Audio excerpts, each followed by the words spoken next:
Students ये अपना पाठ कुदरती संसाधन इनू ਆਪਾਂ ਛੋਟੀਆਂ ਵੀਡੀਓਜ਼ ਦੇ ਵਿੱਚ ਆਪਾਂ ਇਹਨੂੰ ਕਰਾਂਗੇ। ਤਾਂ ਅੱਜ ਸ਼ੁਰੂ ਕਰਦੇ ਹਾਂ ਕੁਦਰਤੀ ਸੰਸਾਧਨ। ਤਾਂ ਸਭ ਤੋਂ ਪਹਿਲਾਂ ਆਪਾਂ ਇੱਕ ਪੈਨ ਲੈ ਲਈਏ। ਹਾਂ, ਤਾਂ ਇਸ ਤੋਂ ਪਹਿਲਾਂ ਆਪਾਂ ਦੇਖਾਂਗੇ ਕਿ ਇਦੋਂ ਪਹਿਲਾਂ ਅਸੀਂ ਕੀ ਸਿੱਖਿਆ। ਆਪਾਂ ਨੂੰ ਪਤਾ ਜਿਹੜੀ ਪ੍ਰਿਥਵੀ ਆ ਉਹੀ ਇੱਕ ਅਜਿਹਾ ਗ੍ਰਹਿ ਹੈ ਜਿੱਥੇ ਜੀਵਨ ਮੌਜੂਦ ਹੈ। ਇਸ ਤੋਂ ਇਲਾਵਾ ਜਿਹੜੇ ਬਾਕੀ ਗ੍ਰਹਿ ਹੈਗੇ ਆ ਉਹਨਾਂ 'ਤੇ ਜੀਵਨ ਹਜੇ ਤੱਕ ਮੌਜੂਦ ਨਹੀਂ ਹੈ, ਕਿਉਂਕਿ ਜੀਵਨ ਦੇ ਲਈ ਕੀ ਚੀਜ਼ਾਂ ਜ਼ਰੂਰੀ ਆ। ਢੁਕਵਾਂ ਤਾਪਮਾਨ ਚਾਹੀਦਾ, ਪਾਣੀ ਹੋਣਾ ਚਾਹੀਦਾ ਅਤੇ ਭੋਜਨ ਦੀ ਜ਼ਰੂਰਤ ਹੁੰਦੀ ਹੈ, ਜੋ ਕਿ ਸਿਰਫ ਪ੍ਰਿਥਵੀ 'ਤੇ ਇਸ ਸਮੇਂ ਪਾਈ ਜਾਂਦੀ ਹੈ, ਹੋਰ ਗ੍ਰਹਿਆਂ 'ਤੇ ਇਹ ਨਹੀਂ ਮਿਲਦੀ।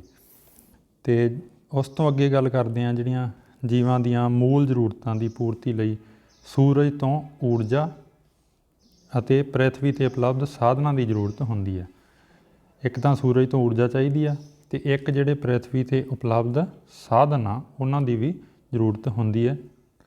ਤਾਂ ਆਪਾਂ ਦੇਖਾਂਗੇ ਇਹ ਕਿਹੜੇ ਸਾਧਨ ਹੈਗੇ ਆ, ਧਰਤੀ ਦੇ ਸੰਸਾਧਨ ਕਿਹੜੇ ਆ ਜਿਨ੍ਹਾਂ ਦੀ ਜ਼ਰੂਰਤ ਹੁੰਦੀ ਆ। ਅਤੇ ਫਿਰ ਆਪਾਂ ਇਹਦੇ ਵਿੱਚ ਸਿੱਖਾਂਗੇ ਵੀ ਜੀਵਨ ਦਾ ਸਾਹ ਜਿਸ ਨੂੰ ਕਹਿੰਦੇ ਆ ਹਵਾ, ਜਲਵਾਯੂ ਨਿਰਧਾਰਨ ਵਿੱਚ ਵਾਯੂਮੰਡਲ ਦੀ ਭੂਮਿਕਾ ਬਾਰੇ ਪੜ੍ਹਾਂਗੇ, ਹਵਾ ਦੀ ਗਤੀ ਦੇ ਬਾਰੇ ਪੜ੍ਹਾਂਗੇ ਜਿਨ੍ਹਾਂ ਨੂੰ ਕਿ ਆਪਾਂ ਪੌਣਾ ਦੇ ਰੂਪ ਵਿੱਚ ਸਮਝਾਂਗੇ, ਅਤੇ ਵਰਖਾ ਕਿਵੇਂ ਪੈਂਦੀ ਆ, ਅਤੇ ਹਵਾ ਪ੍ਰਦੂਸ਼ਣ ਕੀ ਹੁੰਦਾ, ਅਤੇ ਪਾਣੀ ਦੇ ਬਾਰੇ ਪੜ੍ਹਾਂਗੇ ਆਪਾਂ। ਫਿਰ ਮਿੱਟੀ ਵਿੱਚ ਖਣਿਜ ਦੀ ਭਰਪੂਰਤਾ ਬਾਰੇ, ਜਲ ਪ੍ਰਦੂਸ਼ਣ ਬਾਰੇ, ਜੈਵ ਰਸਾਇਣਿਕ ਚੱਕਰ, ਓਜ਼ੋਨ ਪਰਤ, ਇਹਨਾਂ ਸਾਰਿਆਂ ਬਾਰੇ ਆਪਾਂ ਇਹਦੇ ਵਿੱਚ ਪੜ੍ਹਾਂਗੇ। ਤਾਂ ਆਪਾਂ ਸਭ ਤੋਂ ਪਹਿਲਾਂ ਸ਼ੁਰੂ ਕਰਦੇ ਹਾਂ ਧਰਤੀ ਦੇ ਸੰਸਾਧਨ ਕਿਹੜੇ ਆ। ਸਭ ਤੋਂ ਪਹਿਲਾਂ ਸਥਲ ਕੀ ਹੁੰਦਾ, ਮਤਲਬ ਧਰਤੀ ਦਾ ਉਹ ਭਾਗ ਜਿਹਦੇ ਉੱਪਰ ਆਪਾਂ ਰਹਿੰਦੇ ਹਾਂ।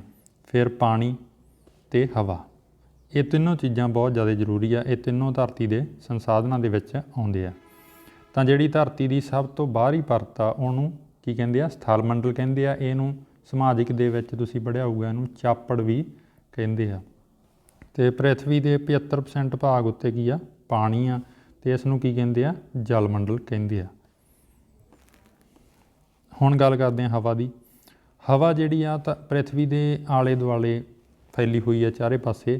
ਆਪਾਂ ਇੱਦਾਂ ਕਹਿ ਸਕਦੇ ਹਾਂ ਵੀ ਇਹ ਕੰਬਲ ਦੇ ਵਾਂਗ ਉਸਨੇ ਪ੍ਰਿਥਵੀ ਨੂੰ ਢੱਕ ਕੇ ਰੱਖਿਆ ਹੋਇਆ, ਅਤੇ ਇਸ ਨੂੰ ਆਪਾਂ ਕੀ ਕਹਿੰਦੇ ਹਾਂ, ਵਾਯੂਮੰਡਲ ਕਹਿੰਦੇ ਹਾਂ ਜਿਹੜੀ ਹਵਾ ਹੈਗੀ ਆ।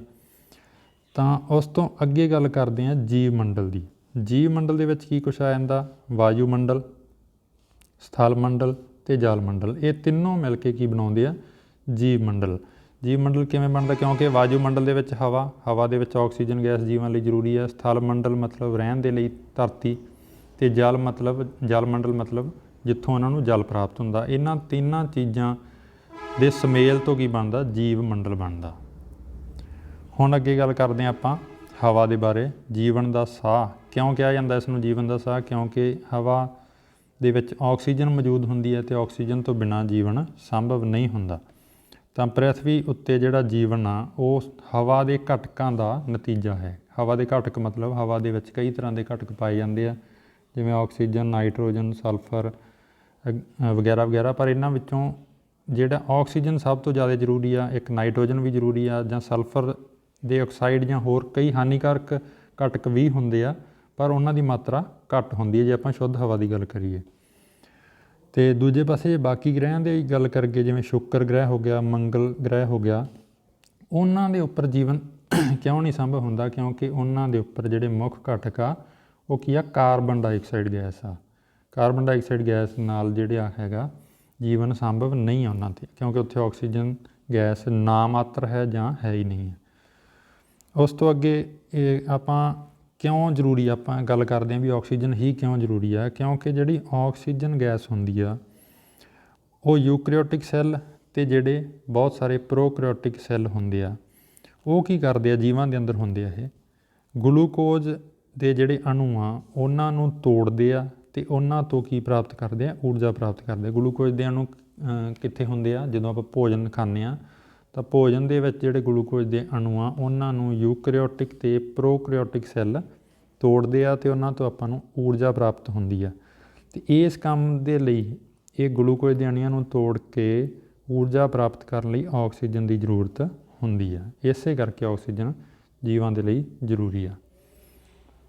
ਉਸ ਤੋਂ ਅੱਗੇ ਆਪਾਂ ਗੱਲ ਕਰਦੇ ਹਾਂ ਹੋਰ ਕਿਸ ਚੀਜ਼ ਦੇ ਲਈ ਜ਼ਰੂਰੀ ਆ ਆਕਸੀਜਨ। ਹੋਰ ਹੈਗੀ ਆ ਬਾਲਣ ਨੂੰ ਜਲਾਉਣ ਦੇ ਲਈ। ਆਪਾਂ ਨੂੰ ਪਤਾ ਹੈ ਵੀ ਅੱਗ ਨੂੰ ਜਲਾਉਣ ਦੇ ਲਈ ਆਕਸੀਜਨ ਗੈਸ ਜ਼ਰੂਰੀ ਹੁੰਦੀ ਹੈ, ਆਪਾਂ ਨੂੰ ਪਤਾ ਹੀ ਆ।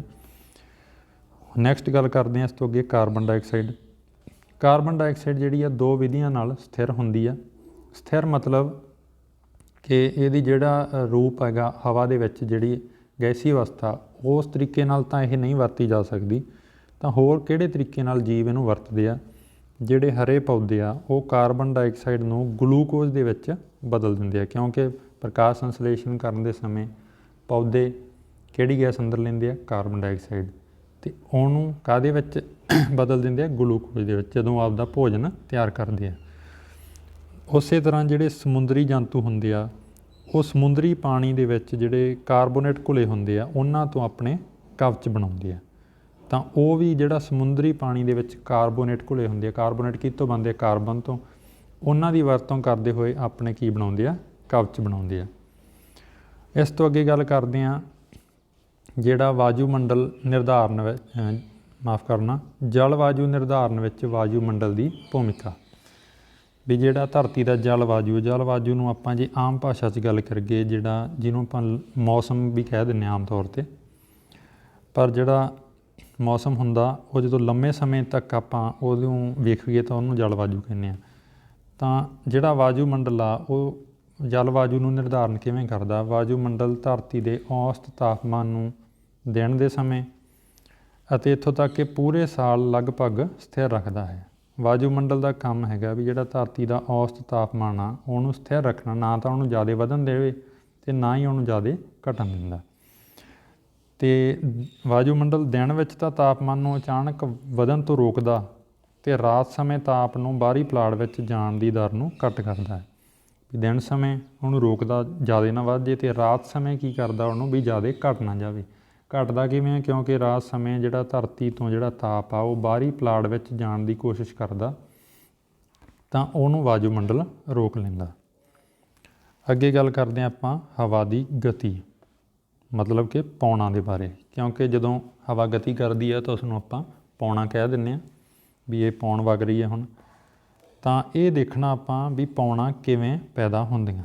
ਹੁਣ ਜਿਹੜਾ ਸਥਲੀ ਭਾਗ ਹੁੰਦਾ ਮਤਲਬ ਧਰਤੀ ਦਾ ਉਹ ਭਾਗ ਜਿਹਦੇ ਉੱਪਰ ਆਪਾਂ ਰਹਿੰਦੇ ਹਾਂ, ਅਤੇ ਜਲੀ ਭਾਗ ਮਤਲਬ ਜਿਵੇਂ ਪਾਣੀ ਵਾਲੇ ਭਾਗ ਹੋ ਗਏ, ਜਿਵੇਂ ਸਮੁੰਦਰ ਹੋ ਗਏ, ਮਹਾਸਾਗਰ ਹੋ ਗਏ, ਉਹਨਾਂ ਤੋਂ ਜਦੋਂ ਉਹਨਾਂ ਦੇ ਉੱਪਰ ਟਕਰਾਉਂਦੀਆਂ ਸੂਰਜ ਦੀਆਂ ਕਿਰਨਾਂ ਅਤੇ ਉਹਨਾਂ ਦਾ ਪਰਾਵਰਤਨ ਹੁੰਦਾ ਤਾਂ ਉਹ ਵਾਪਸ ਵਾਯੂਮੰਡਲ ਦੇ ਵਿੱਚ ਜਾਂਦੀਆਂ ਅਤੇ ਵਾਯੂਮੰਡਲ ਨੂੰ ਕੀ ਕਰਦੀਆਂ?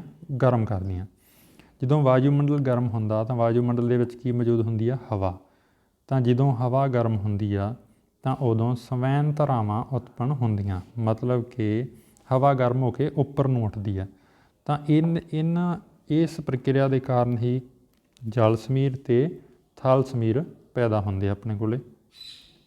ਤਾਂ ਆਪਾਂ ਸਭ ਤੋਂ ਪਹਿਲਾਂ ਗੱਲ ਕਰ ਲੈਂਦੇ ਹਾਂ ਜਲ ਸਮੀਰ ਅਤੇ ਥਲ ਸਮੀਰ ਦੇ ਵਿੱਚੋਂ ਆਪਾਂ ਗੱਲ ਕਰਦੇ ਹਾਂ ਜਲ ਸਮੀਰ ਦੀ। ਤਾਂ ਜਦੋਂ ਸਥਲ ਵਾਲਾ ਭਾਗ ਆ ਜਿਹੜਾ ਆਹ ਸਥਲ ਵਾਲਾ ਭਾਗ ਆ ਜਿਹਦੇ 'ਤੇ ਪੌਦੇ ਵਗੈਰਾ ਹੈਗੇ ਆ, ਤਾਂ ਸਥਲ ਵਾਲਾ ਜਿਹੜਾ ਸਾਰਾ ਭਾਗ ਹੈਗਾ ਇੰਨਾ ਇਹ ਜਦੋਂ ਗਰਮ ਹੋ ਜਾਂਦਾ, ਦਿਨ ਦੇ ਸਮੇਂ ਆਪਾਂ ਗੱਲ ਕਰ ਰਹੇ ਹਾਂ, ਜਦੋਂ ਸੂਰਜ ਤੋਂ ਜਿਹੜੀ ਰੋਸ਼ਨੀ ਇੱਥੇ ਪੈਂਦੀ ਆ ਅਤੇ ਗਰਮ ਹੋ ਜਾਂਦਾ, ਤਾਂ ਗਰਮ ਹੋ ਕੇ ਜਿਹੜੀ ਇਹਦੇ ਨੇੜੇ ਦੀ ਹਵਾ ਹੁੰਦੀ ਆ ਉਹ ਵੀ ਗਰਮ ਹੋ ਜਾਂਦੀ ਆ, ਅਤੇ ਗਰਮ ਹਵਾ ਹਲਕੀ ਹੁੰਦੀ ਆ ਜੋ ਕਿ ਉੱਪਰ ਉੱਠਦੀ ਆ। ਦੇਖੋ ਜਿਵੇਂ ਤਾਂ ਜਿਵੇਂ ਇਹ ਹਵਾ ਉੱਪਰ ਉੱਠਦੀ ਆ ਤਾਂ ਕੀ ਹੁੰਦਾ, ਜਿਹੜੀ ਪਾਣੀ ਮਤਲਬ ਨੇੜੇ ਦੇ ਜਿਹੜੇ ਇਲਾਕੇ ਹੁੰਦੇ ਆ ਸਮੁੰਦਰੀ ਇਲਾਕਿਆਂ ਤੋਂ ਜਿਹੜੀ ਠੰਡੀ ਹਵਾ ਹੁੰਦੀ ਆ ਉਹ ਇਹਦੀ ਜਗ੍ਹਾ ਲੈਣ ਵਾਸਤੇ ਇੱਧਰ ਨੂੰ ਆਉਂਦੀ ਆ। ਮਤਲਬ ਜਿੱਥੋਂ ਹਵਾ ਗਰਮ ਹੋ ਕੇ ਉੱਪਰ ਉੱਠੀ ਹੁੰਦੀ ਆ ਉੱਥੇ ਘੱਟ ਦਬਾਅ ਦਾ ਖੇਤਰ ਬਣ ਜਾਂਦਾ, ਅਤੇ ਆਪਾਂ ਨੂੰ ਪਤਾ ਹਵਾ ਜਿਹੜੀ ਆ ਹਮੇਸ਼ਾ ਵੱਧ ਦਬਾਅ ਤੋਂ ਘੱਟ ਦਬਾਅ ਵੱਲ ਚੱਲਦੀ ਆ। ਤਾਂ ਇਸ ਨੂੰ ਆਪਾਂ ਕੀ ਕਹਿੰਦੇ ਹਾਂ? ਜਲ ਸਮੀਰ। ਤਾਂ ਜਿਵੇਂ ਆਹ ਦਿਖਾਇਆ ਹੋਇਆ ਚਿੱਤਰ ਦੇ ਵਿੱਚ ਇਸ ਤਰੀਕੇ ਨਾਲ ਜਦੋਂ ਗਰਮ ਹਵਾ ਉੱਪਰ ਉੱਠਦੀ ਆ ਅਤੇ ਜਿਹੜੀ ਮਤਲਬ ਪਾਣੀ ਵਾਲੇ ਇਲਾਕਿਆਂ ਤੋਂ ਜਿਹੜੀ ਠੰਡੀ ਹਵਾ ਹੁੰਦੀ ਆ ਉਹ ਇਹਦੀ ਜਗ੍ਹਾ ਲੈਣ ਦੇ ਲਈ ਆਉਂਦੀ ਆ, ਤਾਂ ਜਲ ਤੋਂ ਜਦੋਂ ਥਲ ਵੱਲ ਨੂੰ ਹਵਾ ਚੱਲਦੀ ਉਹਨੂੰ ਆਪਾਂ ਜਲ ਸਮੀਰ ਕਹਿੰਦੇ ਹਾਂ। ਹੁਣ ਰਾਤ ਸਮੇਂ ਕੀ ਹੁੰਦਾ? ਇਹ ਆਪਾਂ ਦਿਨ ਸਮੇਂ ਗੱਲ ਕੀਤੀ ਸੀ, ਰਾਤ ਦੇ ਸਮੇਂ ਉਦੋਂ ਉਲਟ ਹੁੰਦਾ। ਰਾਤ ਦੇ ਸਮੇਂ ਜਿਹੜਾ ਸਥਲ ਵਾਲਾ ਭਾਗ ਹੁੰਦਾ ਉਹ ਕੀ ਹੋ ਜਾਂਦਾ? ਠੰਡਾ ਹੋ ਜਾਂਦਾ। ਉਹ ਠੰਡਾ ਇਸ ਕਰਕੇ ਹੁੰਦਾ ਕਿਉਂਕਿ ਜਿਹੜਾ ਸਥਲ ਆ ਰਾਤ ਨੂੰ ਤੇਜ਼ੀ ਦੇ ਨਾਲ ਆਪਦੀ ਗਰਮੀ ਜਿਹੜਾ ਤਾਪਮਾਨ ਆ ਉਹ ਛੱਡ ਦਿੰਦਾ, ਜਦੋਂ ਕਿ ਜਿਹੜਾ ਸਮੁੰਦਰ ਵਾਲਾ ਭਾਗ ਆ ਮਤਲਬ ਜਲ ਵਾਲਾ ਭਾਗ ਆ ਉਹ ਆਪਦਾ ਜਿਹੜਾ ਤਾਪ ਆ ਉਹ ਜਲਦੀ ਨਾਲ ਨਹੀਂ ਛੱਡ ਸਕਦਾ, ਉਹ ਹੌਲੀ ਛੱਡਦਾ। ਇਸ ਕਰਕੇ ਉਹ ਸਥਲ ਦੇ ਮੁਕਾਬਲੇ ਜ਼ਿਆਦਾ ਗਰਮ ਹੁੰਦਾ। ਤਾਂ ਜਦੋਂ ਇਹ ਗਰਮ ਹੋਊਗਾ ਤਾਂ ਜਿਹੜੀ ਇਹਦੇ ਉੱਪਰ ਦੀ ਹਵਾ ਹੋਊਗੀ ਤਾਂ ਉੱਪਰ ਦੀ ਹਵਾ ਹਲਕੀ ਹੋ ਕੇ ਕੀ ਹੋਊਗੀ, ਉੱਪਰ ਨੂੰ ਉੱਠੂਗੀ ਗਰਮ ਹਵਾ। ਤਾਂ ਗਰਮ ਹਵਾ ਹਲਕੀ ਹੋ ਕੇ ਉੱਪਰ ਉੱਠੂਗੀ, ਇੱਥੇ ਘੱਟ ਦਬਾਅ ਦਾ ਖੇਤਰ ਬਣ ਜਾਊਗਾ। ਤਾਂ ਜਦੋਂ ਇੱਥੇ ਘੱਟ ਦਬਾਅ ਦਾ ਖੇਤਰ ਬਣੂਗਾ ਤਾਂ ਜਿਹੜੀ ਸਥਲ ਤੋਂ ਜਿਹੜੀ ਹਵਾ ਹੈਗੀ ਆ ਠੰਡੀ ਹਵਾ ਉਹ ਇੱਧਰ ਨੂੰ ਆਊਗੀ ਇਸ ਤਰੀਕੇ ਦੇ ਨਾਲ। ਤਾਂ ਇਹਨੂੰ ਆਪਾਂ ਕੀ ਕਵਾਂਗੇ, ਇਹਨੂੰ ਆਪਾਂ ਕਵਾਂਗੇ ਥਲ ਸਮੀਰ।